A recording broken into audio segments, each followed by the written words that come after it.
how to delete all sent friend requests on Facebook in one click.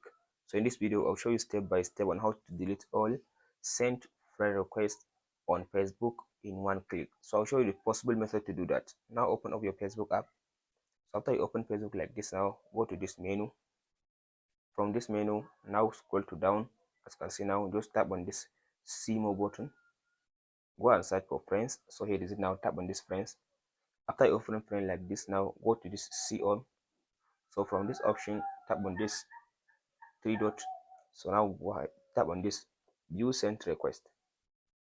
So from this option now you can be able to see, you should be able now to see all different requests that you sent. So now if you want to cancel them, all you have to do now, just go ahead and tap on this cancel button from all of them. So as you can see now, by tapping on this cancel button, now you cancel all your sent friend requests on Facebook. That's it guys on how to cancel or how to delete all sent friend requests on Facebook.